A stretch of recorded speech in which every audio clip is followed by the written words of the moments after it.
안녕하세요. 종교평화연구원장 이병두입니다. 어제 5월 15일이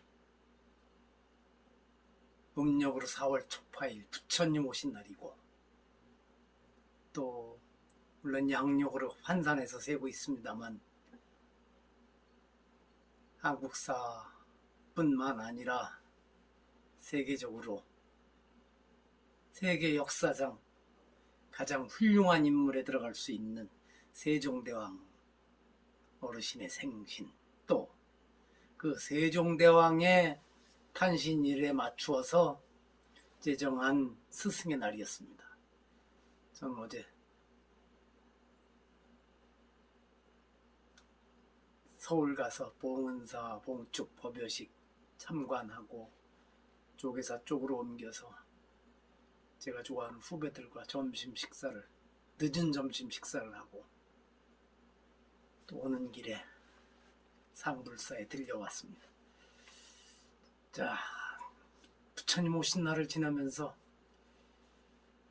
이게 몇 년 전입니까? 17년 전인 2007년 11월 27일에 쓴 칼럼 종교계의 파산 강 건너 불일까라는 글을 찾아서 다시 몇 차례 읽어봤습니다. 그 얘기를 해볼까 합니다. 2007년 2월 빚더미 앉은 그리스 수녀 55명 출행랑이라는 제목의 흥미로운 외신을 접했습니다. 연합뉴스의 권혁찬 기자가 부다페스트에서 보내온 소식인데, 그리스 북부 지역 수도원에서 소규모 모직 공장을 운영하던 수녀 55명이 빚더미에 올라앉자 수도원을 나와 집단으로 종족을 감췄다는 것입니다. 그 기사에 따르면 불가리아와 그리스 국경지대의 한 수도원에서 기계 6대를 들여놓고, 그 당시부터 10년 전이니까 1997년이겠군요.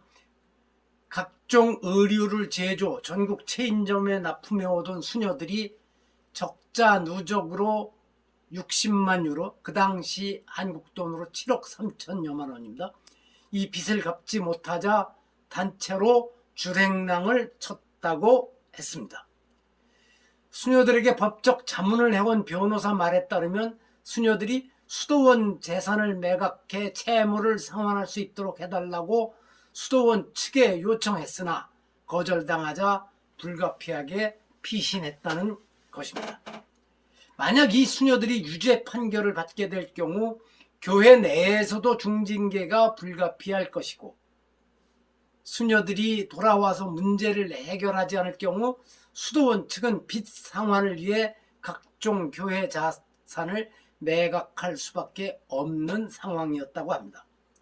이 기사는 또한 그리스에서 남성 수도사들은 최근 수년간 호화 생활이나 여행을 하거나 종교인에 걸맞지 않은 수익 사업을 하다가 발각된 적이 있으나 수녀들이 문제를 일으킨 적은 거의 없었다고 전하였습니다. 글쎄, 그 뒤 7년 가까운 세월 동안에 또 어떤 변화가 있었는지 거기까지는 제가 추적해보지 못했습니다. 두 번째 소식입니다. 같은 해 2007년 10월 29일 AFP 통신이 전해온 세금 미납으로 경매에 넘어가게 된 일본 사찰 Japanese Temple Goes on Auction Block Over Unpaid Tax 이라는 제목의 다음 기사 또한 사업 부도로 출행랑을 친 그리스 수녀 관련 기사와 마찬가지로 우리의 관심을 끌었습니다. 그 기사의 대략은 이렇습니다.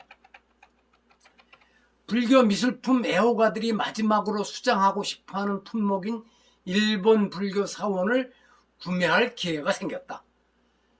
4만 제곱미터 대지 위에 75미터 높이의 탑과 정원 및 건물 여러 채가 딸린 큰 절에 대해 세무당국에서 경매 절차에 들어갔는데 당시 예상 입찰가는 35억 엔이었습니다. 글쎄요, 17년 사이에 물가가 상승률 고려하고 한국 돈으로 하면 어쨌든 4, 50억 원이 되겠죠. 문제의 절은 1987년 서부 후쿠이 지역의 가츠야마 시에 세운 세이다이사, 한자로 쓰면 맑을 청자에 클대자에서 청대사입니다. 세이다이사이다. 이 절은 고향에 웅장한 종교적 상징물을 세우고 싶어 했던 그 지역 출신의 택시회사 사장이 창건하였습니다. 이 절 건립에 총 385억 엔이 들었는데, 그러면 어쨌든 우리나라 돈으로 수천억입니다. 절 창건주가 사망하고 나서 그 당시 10여 년 동안 30억 엔이 넘는 세금을 체납하게 된 것입니다. 시청 공무원들의 말로는 그 당시 이 절을 고급스러운 관광 명소로 만들고 싶어 했던 창건주가 입장료와 주차 요금을 높게 책정한 데다가 관광회사들과 마찰도 있어서 방문객이 많지 않았다고 합니다.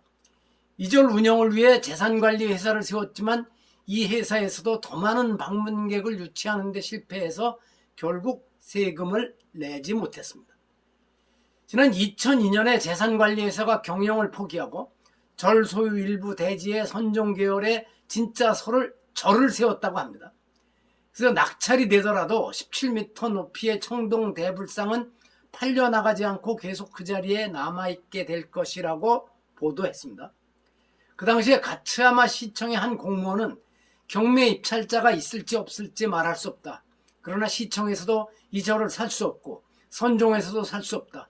경매에 넘기는 수밖에 다른 도리가 없다고 말하였습니다.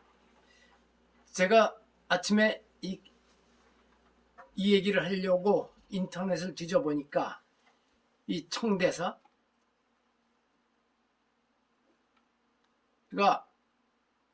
아직 그러니까 운영이 되고 있더라고요. 인터넷에 나오고 또 소개를 보니까 입장료가 500엔 이로 나오는 거 보니까 여전히 관광승부로 해서 어떻게든지 버텨나가고 있긴 한 모양입니다. 자, 그래서 이제 중요한 건 이 얘기입니다. 사업을 하다 부도를 내고 주랭랑을 친 그리스 수녀들과 체납단 세금 때문에 경매에 들어간 일본 절의 이야기가 우리와 아무 상관없는 강 건너 불이었을까? 우리 불교계에는 혹 이와 유사한 위험 요소가 없을까? 최근 한국 불교계에서도 자립 필요성이 거론되고 있고 일부 사찰에서는 다양한 사업을 펼치고 있습니다. 대개는 된장, 고추장이나 차 등을 수공업 수준에서 만들어 도시 거주 불자들에게 파는 소규모에 머무르고 있지만 일부에서는 대규모 사업에 착수하기도 했습니다. 특히 화장 비율이 높아지면서 납골당이나 수목장 등 상장례 관련 사업에 참여하는 사찰이 점차 많아지고 있고 그 규모 또한 수십억 원에서 수백억 원에 이를 정도로 커지고 있습니다. 상황이 이렇다 보니 외부 사업가를 끌어들여 사업을 진행하게 되는데 여기에 적지 않은 위험이 도사리고 있습니다. 최근 여기서 얘기하는 최근은 2007년 당시입니다만 여전히 같은 상황입니다. 들려오는 소식으로는 이런 사업을 추진하다가 제휴 사업자가 자금 압박으로 부도를 내게 되어 공동사업자인 암자도 함께 어려움에 처한 곳도 있다고 합니다. 그 당시에 경기도에서는 납골당 사업을 추진하다 뇌물공여 혐의로 구속된 승려도 있었습니다. 만약 이 소문이 사실이라면 그 암자는 위기를 어떻게 극복할 것이겠습니까? 일본 절처럼 경매에 넘어가야 하는가? 그리스 수녀들처럼 스님들이 도망을 쳐야 하는가? 아니면 정치력을 발휘해 목 좋은 절의 주지 또는 재산관리인을 맡아 그곳에서 돈을 만들어 경영위기에서 벗어날 것인가? 그 어느 방식이 되었든 절집안에서 써야 할 해결책은 아닙니다. 불제자가 쓸 옳은 방법이 아닙니다. 외국 종교계가 겪는 어려움을 타산지석의 교훈으로 삼아 현재 사업을 펼치고 있는 전국의 모든 사찰이 꼼꼼하게 현황 점검을 하고 혹 문제점이 발견되면 한시빨리 수습책을 강구해야 합니다. 근데 그게 잘 안 되고 있습니다. 신도들의 보시와 관람료 수입에만, 이젠 관람료도 없어졌습니다. 의존하지 않고 사찰 재정의 자립을 이루겠다는 뜻은 좋습니다. 하지만 이 시점에서 우리에게 필요한 일은 앞으로 전문 지식이나 전문가의 도움 없이 자립경제만을 내세우며 사업에 착수하는 무모함을 저지르지 않아야 한다는 점입니다. 그렇지 않고 선뜻 쉽게 사업에 뛰어들었다가는 세속의 야가 빠진 사업가들에게 속고 그들의 재산을 불려주기만 하다가 불교계에도 경매나 주택난 같은 어두운 낱말이 계속 이어질지 모릅니다. 그보다 근본적인 것은 수행자와 사업 경영은 도저히 일치점을 찾기 어렵다는 점입니다. 수행자가 사업자가 되려고 해서도 안 되고 그렇게 될 수도 없습니다. 한국 불교계에서도 이런 말썽을 일으켰던 절이 여러 있죠. 이 글은 이제는 사라진 불교 포커스의 2007년 11월 말 당시에 정두라는 필명으로 쓴 칼럼이었습니다. 자, 여기서 마칩니다. 혹 뭐 이런 소리를 하느냐고는 분들도 있겠지만 이건 어디까지나 진짜 걱정해서 하는 말이지 누구를 비난하려고 하는 말은 아닙니다. 자, 마칩니다.